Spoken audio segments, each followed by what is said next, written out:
Welcome back to the series. So today is going to be a little bit different. We've already implemented Parcel.js, we've already implemented React and TypeScript. We've got the project set up, we've got a component built, styled as well, and we've also got it published out to npm. However, that's really not going to be a good way for us to do our development. We really need the ability to work within our component system and our library in a visual way, not only for development purposes, but also for testing and visual testing to make sure that what we're building looks good, but also actual documentation for developers who want to use our component library system in the future. And the way we're going to do that is with Storybook. So if you're not familiar with Storybook, this unfortunately will not be a deep dive into what Storybook is and really how to do configuration and things like that. This is simply just going to be a bare bones, hey, you want to create a quick component library, here's a Storybook implementation that works very quickly. We're really just going to go ahead and follow the documentation. So without further ado, let's go ahead and get started. So we'll go over to storybookjs.com, .org rather, and we'll go into the install tab. Make sure that you've got your preferred library connected. I have React, and so what we're just going to do is we're going to copy this npx storybook and head over to VS Code. So without further ado, let's go ahead and do I think the package JSON got updated, that's fine. Let's go ahead and do a command here, and we'll do nvm ls. We've got 16.17 installed, kind of behind there, but that's okay. We'll go ahead and paste in our command, and actually, since I'm using npm rather than yarn, this npx for me at least in the past, even though I have a package JSON and node modules and those types of things, even a package lock file, doing npx storybook init when you're using npm will still use yarn to install. It's very weird, very stupid, but it is what it is. So I always put this -- use npm flag at the end, and everything seems to work fine. So I'm going to speed this up a little bit in post, and we'll see you back here once the install is complete. And now that we're back here, we've got npm 7, looks like. We had to install or at least set a flag for legacy peer dependencies to be set to true because the version of Storybook that we're using is not compatible with 8.15 or higher. So anyway, so let's go ahead and take a look at what happens. So we've got a Storybook directory now that has a main file and a preview file. A quick overview of both of these is your main is going to specify where your stories are going to come from, the extensions, the file path, etc. Add-ons are just the type of add-ons. Storybook has a very wide array of types of add-ons, and it's got a great community behind it that really let Storybook be something special. And then lastly, the type of framework, which is Storybook React.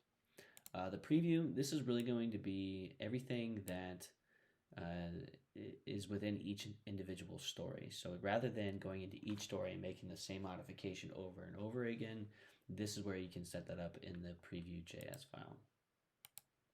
So I'm going to keep this main file open here because in this story directory, you can see that anything that's with stories.mdx or stories.js or tsx in our case will be picked up by Storybook and built within the system. So instead of following this scaffolding, what they've done, where they have stories and they have button.stories, header.stories, and they don't have a good folder structure, and everything is prefixed with stories, what I'm going to do is move specifically just the button and the intro stories outside of stories, delete the rest because they're not necessary at this point, and then build out the rest of the application that way. So I'm going to take our button stories.tsx and move it over to button.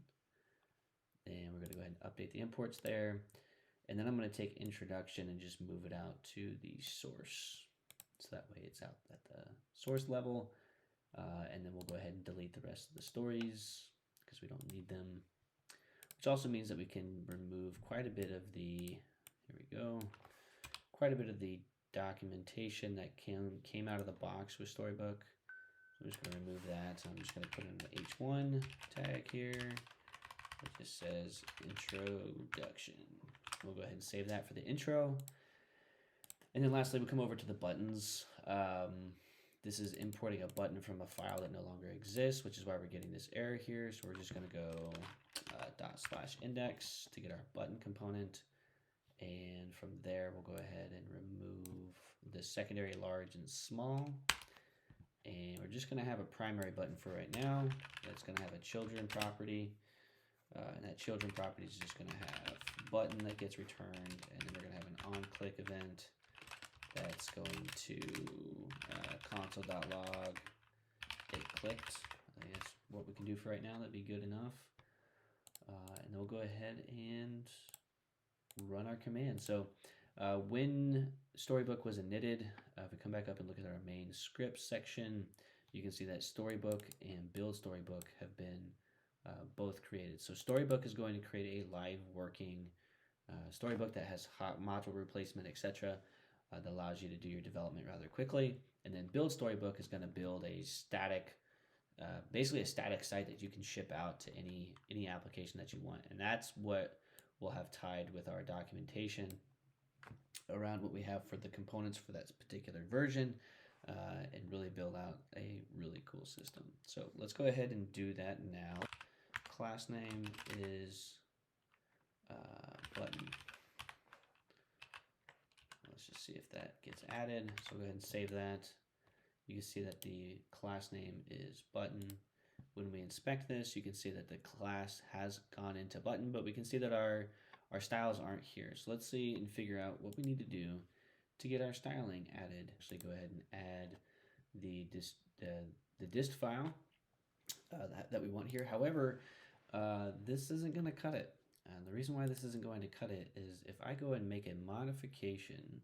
So let's come back over to our styles. If I go look at our main Sass, and let's say I want to change this to teal and save that. Notice how this doesn't get changed to teal. It's still orange. We need to be able to build our styles at the same time, so that way whenever that changes, it gets updated over on that side as well. Install something called concurrently. So if we go over to concurrently npm, and if we go ahead and install this, so we're just going to go ahead and cancel that process. npm i-d concurrently. And I'm just going to create a dev. And what this dev is going to do is this dev is going to run concurrently. And then we're going to say raw. And we're going to say, there we go. There we go. So we're going to say concurrently -- raw. We're going to say npm watch.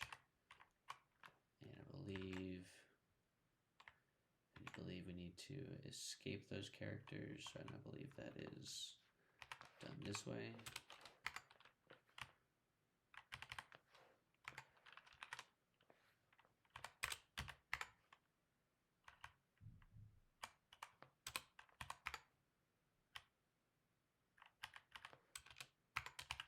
There we go. And then I believe we also need to do a npm Storybook right here. And then we've got, there we go.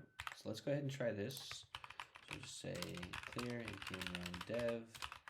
See if this runs together. It's going to watch and it's going to go ahead and build. So now whenever we go ahead and do our build that we've done our concurrently raw, we now have our teal. If I come over and change the styles over in our main CSS file to blue and I save that, we should see blue, just like so. So there we go. So now we have Storybook. Very simple introduction to Storybook at the time being. In the next video, we'll go over plot.js and learn about how we can get all of this to be automated as far as the templating. Anytime you want to create a new component, we'll show you that here soon. So stick around.